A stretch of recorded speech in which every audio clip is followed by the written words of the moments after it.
Many of you know that I've been training in nonviolence for many, many years, and my colleague Chris, who's right here, several, like 5, 6, 7 years ago, we started this conversation about the word nonviolence and how problematic it can be.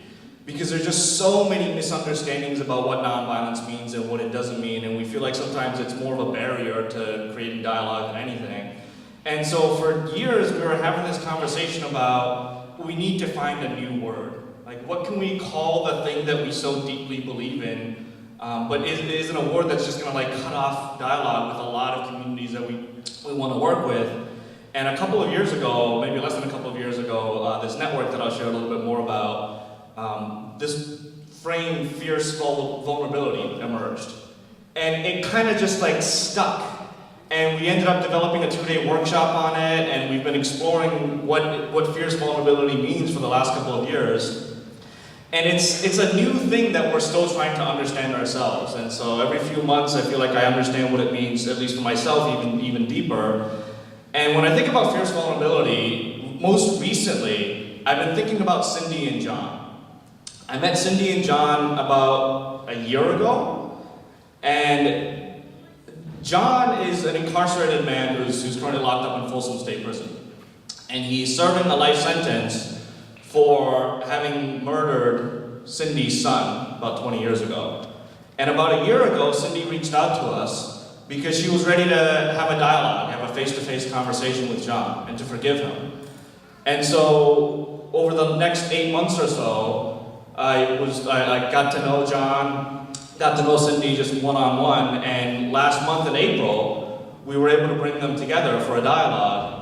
And it was one of the most amazing and healing things I've ever witnessed in my life. And I remember walking into the room and sitting Cindy down and making sure she's okay and that she's got everything she needs. And then I went around the corner to this holding tank where John was waiting. And he was already just in tears. And I just put my hand on his shoulder and talked to him for a few minutes, and I asked him if he's ready to go into this room, and he said he's as ready as he could ever be for something like that. So he stood up, and we walked around the corner, and the moment he saw Cindy, he just completely broke down in tears. And then Cindy saw that, and she stood up, and she just opened her arms, and they just embraced for what felt like an hour, with him just crying in the arms of the mother of the young man that she murdered 20 years ago. And I remember that they just talked like 6 hours.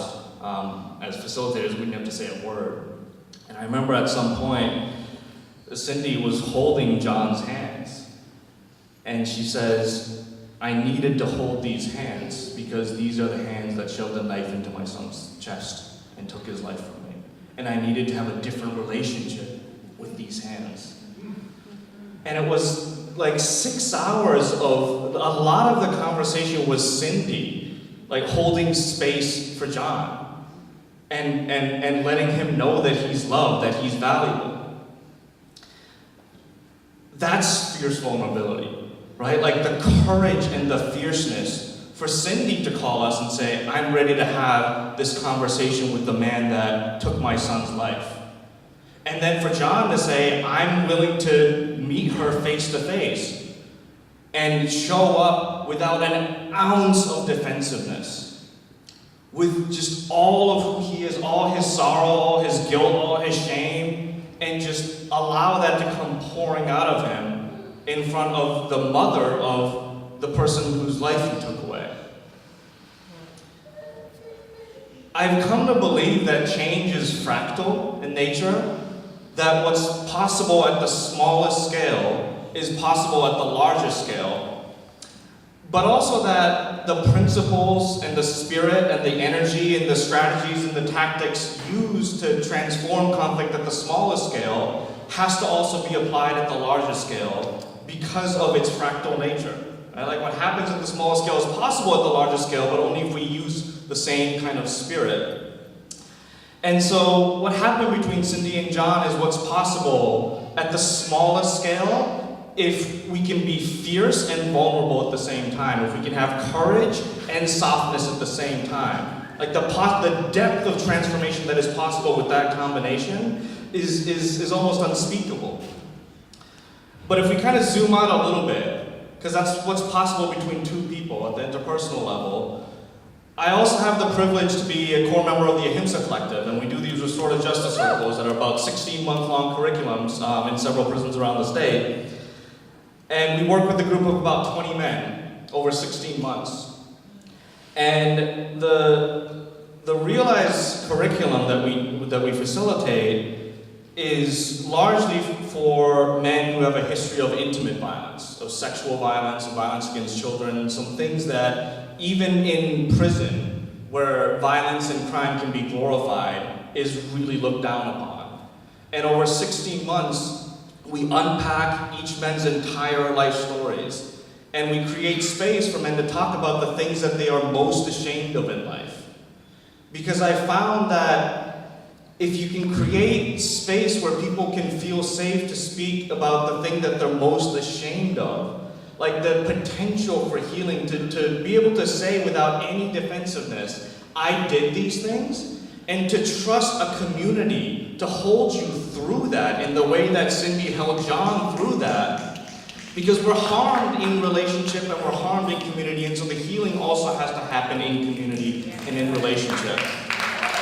And so I've had the great privilege to witness what that healing can look like in a group, when we have the courage to speak about the things that we're most ashamed of. There's a great quote that says, shame derives its power from being unspoken. Right? When we can't speak about the thing that we're ashamed of, it just gives it more power and ends up running our lives. But even that, even the Realize circles that we facilitate is, I'm not going to say it's not enough, but it's a little heartbreaking sometimes, because we witness this incredible healing with a group of 20 men. And then I walk out of that room, and there's 2 million souls that we incarcerate and keep in cages in this country, with more on the way every single day. And as much as we're able to create these healing spaces within the circle, these men are very clear that if we say a word about any of what we're discussing in this circle on the yard, we could get killed just for speaking about these things. And so I'm very aware that it's actually not enough just to have these small circles with 20 men at a time, because there are systems and structures in place that continue to perpetuate the types of traumas that create these incidents in the first place. And there's more and more men and young women on their way into the prison system. And so it's become very clear to me that if we're really to practice nonviolence, and if we're really to practice fierce vulnerability, then we really need to look at what structural change looks like in the context of fierce vulnerability, and what direct action looks like in the context of fierce vulnerability, because we're not going to be able to make the structural changes that we so desperately need, whether it's around criminal justice reform, or climate change, or education, or anything, without shaking things up a little bit. I've been part of direct action movements for almost 20 years now. And I find that even direct action movements that consider themselves to be nonviolent oftentimes use direct action to try to harness power, and then try to use that power to impose our will over the other side. Right? We're still trying to force our will over somebody, and I have to believe that there's a different way of doing direct action. And part of what we're trying to explore with fierce vulnerability is what that might look like. What that might look like to have the courage and the fierceness to occupy a government building or to shut down a highway, but to do it with the same energy and the spirit that we bring into these circles in the prisons. To know that if we're shutting down a highway, we're doing it with the intention of healing relationships between people. Because the nature of direct action is it's so easy to create this binary of us versus them, and we're the good guys and we're here to impose our will over the other side. And I've rarely seen direct action spaces that really understands that the intention of direct action is actually to create dialogue and to heal relationships. I had a stepfather when I was young who was very abusive. And I was young, and I was 12 when he came into our lives, so I couldn't have articulated it this way then. But when I think back in retrospect and think about, and like imagine him in my mind, I see a broken man. I see someone who was so hurt, and he didn't have any healthy avenues to release that pain, so he released it on us. And I have to think that if I could have had that awareness then, and if I could have seen his pain, and if I could have let him know that I see his pain, that something might have shifted in him. And I just wonder what that means in the context of direct action. Like, could we use direct action not as a way to shut things down? This is the culture of a lot of activism, is that we're here to shut things down, but use direct action actually to open things up, to open up the possibility of healing, to open up relationship, to open up the possibility of transformation. And what would it look like if we were up against a line of riot police and using that as an opportunity to reach out to them? And to let the riot police, as well as the society that is watching that dynamic play out, to let them know that we are hurting, to use our vulnerability as a way to try to open up their humanity and use that as a way to transform society. I have no idea how to do that yet. Because, as I said, like this concept of fierce vulnerability is very new, but we're trying to grapple with that, because I know that direct action is necessary, but that we need to be doing things differently. I've been sharing a story about the last major direct action that I was part of was a few years ago when we shut down the San Francisco Bay Bridge for Black Lives Matter on Martin Luther King Day. And yes, because when I think back to that action, as fierce as it was, I can't help but think it was business as usual. Like, we shut down the Bay Bridge for a little over an hour. And when I think about that, I think about we were on the bridge and a bunch of people locked down and they got their chains cut off and they got arrested and they spent a few hours in jail, they paid a fine and they were let go. And nothing changed. And we have to do things differently. And I have to believe that this kind of framework of fierce vulnerability is one way that we can really look at doing things differently. And so I want to offer an invitation to everybody, because we need help trying to figure out what that differently looks like. I mentioned that we've created this 2-day workshop called Fierce Vulnerability. We have another one coming up in August. We also, next month, we're going to be doing it up in Seattle with upwards of 200 people. So I want to encourage people to check it out and help us figure out what this could look like. But also, because fierce vulnerability can't just be this theoretical thing, it has to actually be utilized in practice. And I've been blessed to be part of this yet-to-be-named network that's been building for the last couple of years. This network that's trying to do some work around the kind of intersection, the holism between racial injustice, racial healing, and climate justice. And in my 20 years of nonviolence, this network is the place where I've seen the biggest potential of the full power of nonviolence being realized. I feel like I've never been so close to touching what I know is possible through nonviolence. And so it's been a crazy time the last 6 months or so that I've been helping out with this network. And I want to offer you all an invitation to join us. We have some zines on the table that speak a little bit about this network.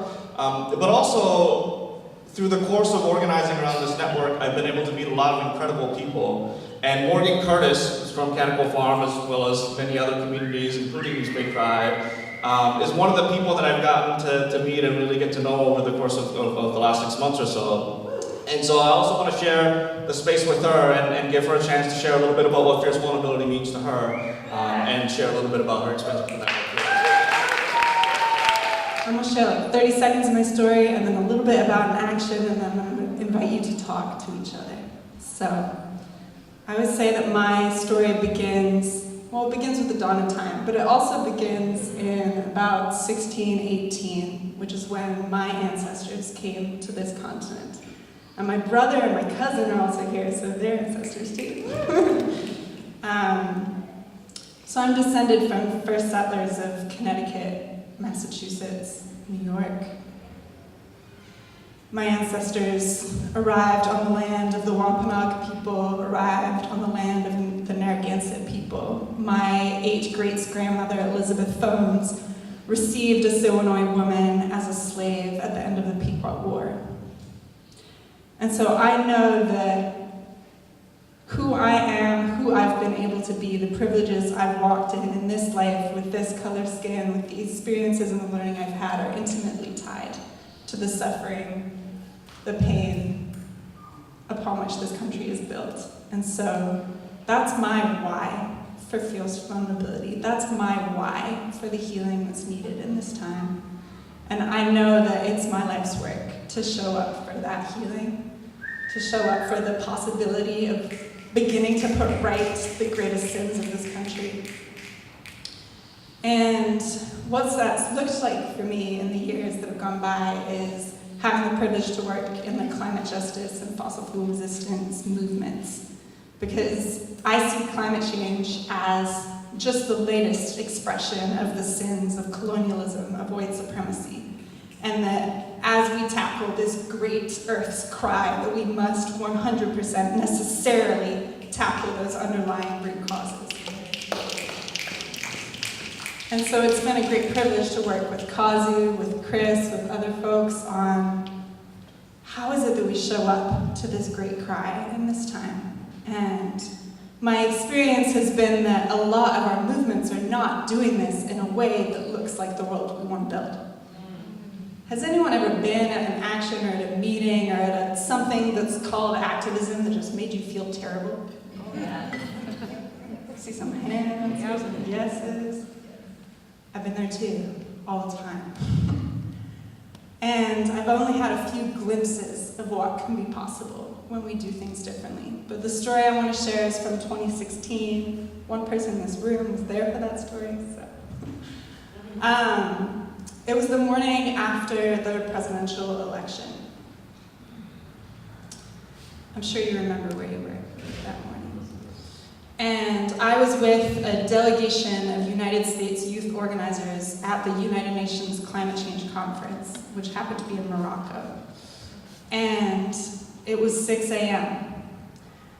I was leading that group that year, and I had received the news of this election and had to go around and wake up our team one at a time to share what had happened. Some of our team had been awake all night, painting a banner that said, "Presidential to-do list. Keep it in the ground. Honor the treaties. Water is life." Lists of things that we were going to ask our new president to do. And on our team were beautiful stories that encapsulate the we of this country. We had indigenous youth, queer youth, immigrant youth, people who are personally impacted by all that was represented by this election. And we knew that the world's media was waiting for us at the United Nations to share our response to this election. And in our normal activism mindset, we were like, okay, like the media, we gotta go, like we gotta get there. But no, we stopped and we gathered and we sat in circle for more than 2 hours while people screamed and cried and shook and shared what was up for them and shared their family stories and shared their panic and shared their fear, and we stayed together.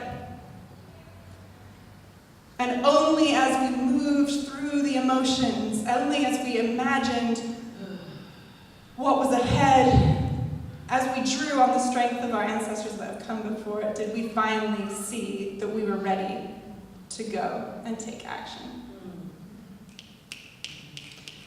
And so we crossed out the word presidential on the to-do list, and we wrote the word peoples, because, y'all, it was always the people's to-do list. And we walked into the United Nations, and we unfurled this banner in front of the biggest crowd of TV cameras that I have ever seen. And we invited our friends in that space, our Global South allies, our just magical people that we come to that space with every year, who are fighting for justice in a space that does not recognize their humanity, to gather together in circle. And the TV cameras were pushing, like, I was here they were there, and they were like forcing us to move. And I stood up and moved my whole body as big as I could and yelled, "Get back! Thank you. This moment is for us to be together. Put down your cameras."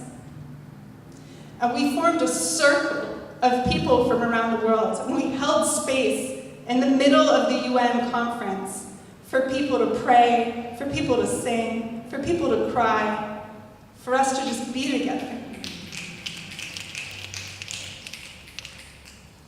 And I don't know what came from that day. But I do know that it felt right in our bones to have done that. And that's my marker for what fierce vulnerability in action looks like. Leaving that action, do we know that in our bones that we did the right thing today?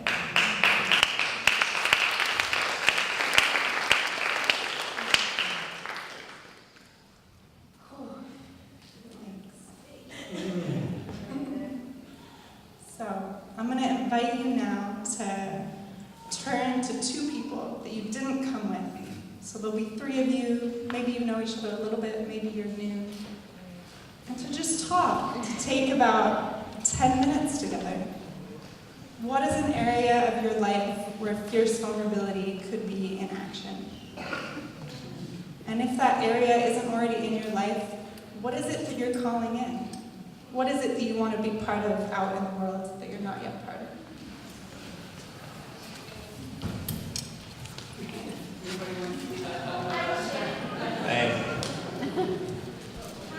I missed.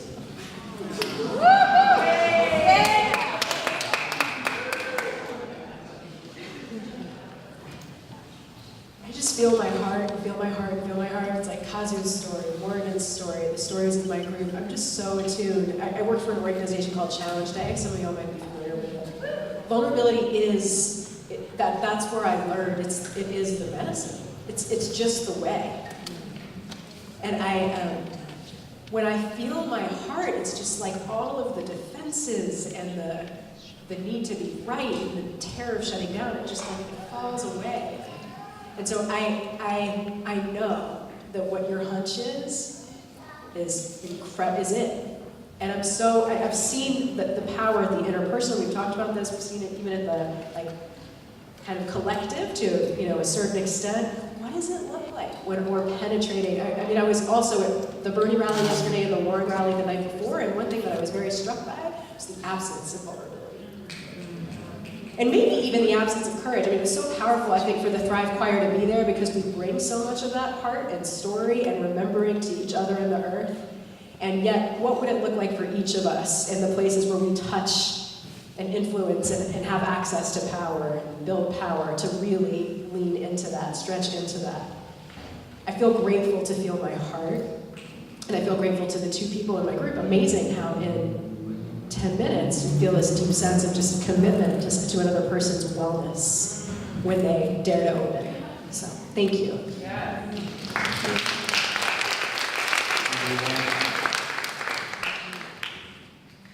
Okay, I'm going to be really vulnerable. I believe in reparations.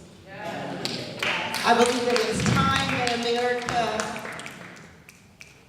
supports African Americans for the cruelty and the pain and the legacy of slavery. And when we talk about it, it's being talked about now more than ever. So my vulnerable piece is that my ancestors are talking to me and they said, okay, every time they talk about money, they say, oh, well, that would just break us. And it's coming from a greed mindset. So I got this idea that, and I'm asking for it for myself first. This is the vulnerable piece. I would like all of my back taxes to be forgiven. And I like to be able to live tax-free for the rest of my life. And I want it for every person of color, every indigenous person who's been harmed by the system.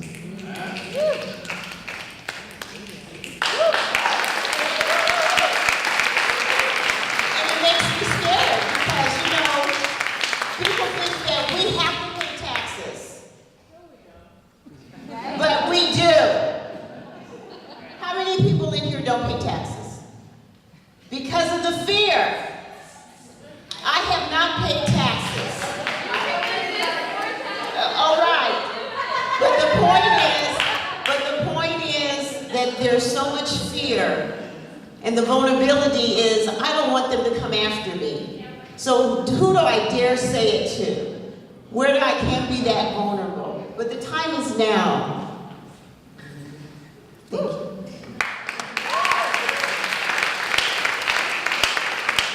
The zine about the network, in the back, it lists the 5 kind of core elements for this network, and it's climate action, reparations, fierce vulnerability, personal vocation, and emergence. And so again, there's copies of the zine, please take them. There's also a sign-up sheet. The network it'll be a fully decentralized network, where people in the network are going to be part of very small teams. And we're not quite ready to launch and invite people into the network yet. Hopefully by late summer, early fall, we will be. So there's also there's contact information in here, but there's also a sign-up sheet if you all want to be notified when we are ready to do some onboarding. And so I just want to close by saying that I've had the privilege to be mentored by a lot of elders in the civil rights movement, and they made it very clear that for them, singing freedom songs was it wasn't like a hobby or a pastime. Right? It was a core part of their strategy for the movement. And I've heard from many elders who say that if it weren't for those freedom songs, they wouldn't have made it through the movement.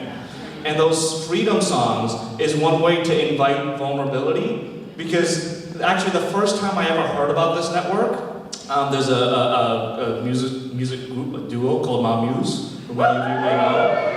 I got to hear them sing a song in a circle with like 10 people when I'm talking about this network, and they literally made me cry. Like I just completely broke down in tears, because I so desperately want a movement that can lead with that kind of song. And so let's invite the Thrive Choir back one more time.